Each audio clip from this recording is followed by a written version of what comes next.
Welcome to MetaMind, where thought thinks about itself. Have you ever stopped to ask yourself, am I truly free? We often think of freedom as being able to do whatever we want. But philosophers have wrestled with this idea for centuries, and it turns out, freedom is more complicated than it seems. Let's start simple. If you can walk outside, speak your mind, or choose your job, you might say you're free. But what if you're constantly worried about what others think? Or if your choices are shaped by fear, pressure, or even invisible rules you've never noticed? Is that still freedom? This is where the paradox comes in. Sometimes, being free means making tough choices that limit one's freedom. For example, to live in a safe society, we accept laws that restrict certain actions. We can't hurt others, steal, or break rules even if part of us wants to. So when choosing to live peacefully with others, we give up some personal freedom. That's the trade-off. This idea is new. Ancient thinkers like Plato believed freedom was just doing whatever you want.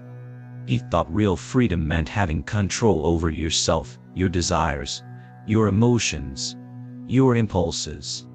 Otherwise, you become a slave to them. Let's look at a simple example. Imagine someone who eats junk food every day. They say, it's my choice, I'm free to eat what I want. But over time, they get sick, tired, and unhappy. Are they really free, or are they trapped by habit? Now think about someone who chooses to eat healthy, exercise, and take care of themselves. They might be following rules or routines, but they feel better, stronger, and more in control. That's the kind of freedom Plato talked about, freedom through discipline. So here's the big question. Is freedom the absence of limits, or is it the ability to choose what's best, even when it's hard? Modern philosopher Isaiah Berlin tried to answer that. He spoke about two types of freedom. Negative freedom is when no one is stopping you. No chains, no guards, no laws in your way. Positive freedom is the power to take control of your life, to grow, to improve, to live with purpose. Sometimes, these two clash. You might be free to scroll on your phone for hours, negative freedom, but that doesn't help you grow or make you happy, positive freedom. On the flip side, waking up early to study might feel restrictive, but it leads to more control over your future. And this is why freedom is such a tricky subject. It's not just about doing what we want. It's also about knowing what we want, and why we want it. We're not born knowing how to be free. It's something we learn. And sometimes, the path to true freedom means saying no, not because someone forces you, but because you choose to. So now that we understand what freedom can mean, let's talk about today. We live in a world where people talk about freedom all the time. Free speech, free markets, personal freedom. But let's take a closer look. Do we really have freedom? Or do we just feel like we do? Let's start with technology. Think about how much time we spend online. Social media, shopping apps, video platforms. We feel like we're choosing what we click, watch, or buy, but are we? Behind the scenes, powerful algorithms are constantly learning about us. They track what we like, how long we look at things, even how fast we scroll. And they show us more of what we already agree with, or what's likely to keep us watching. At first it seems harmless, convenient even, but over time, it creates something called a filter bubble, a world where we only see ideas we already believe. That limits our thinking and keeps us trapped in narrow views.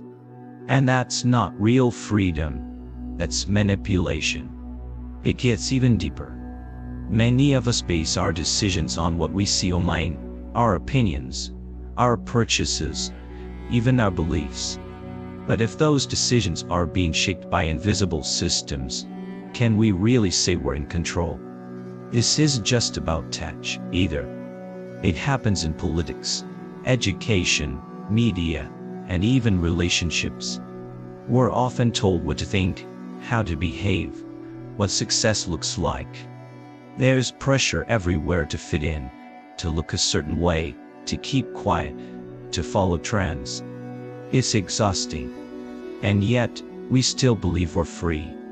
This is why freedom today isn't just about laws or rights, it's about awareness. You might be allowed to speak freely, but if you're afraid of being judged, cancelled, or ignored, will you really speak your mind? You might be allowed to choose your path in life, but if all your choices are based on fear, guilt, or pressure, are they really your choices? This is what modern philosophers and psychologists are trying to understand.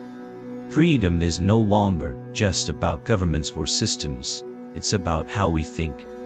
It's about whether we're aware of the forces shaping our minds, and whether we can resist them. Real freedom takes courage. The courage to question what you've been told. The courage to break habits that don't serve you. The courage to choose your values and live by them. So, are we really free? That's not an easy question. But maybe that's the point. Maybe the moment we stop asking is the moment we stop being free. So ask yourself, do I know why I make the choices I do? Am I in control or just reacting? What would it take for me to live freely, fully, and with intention? Only you can answer that. And maybe that's where true freedom begins. Please like and subscribe for more.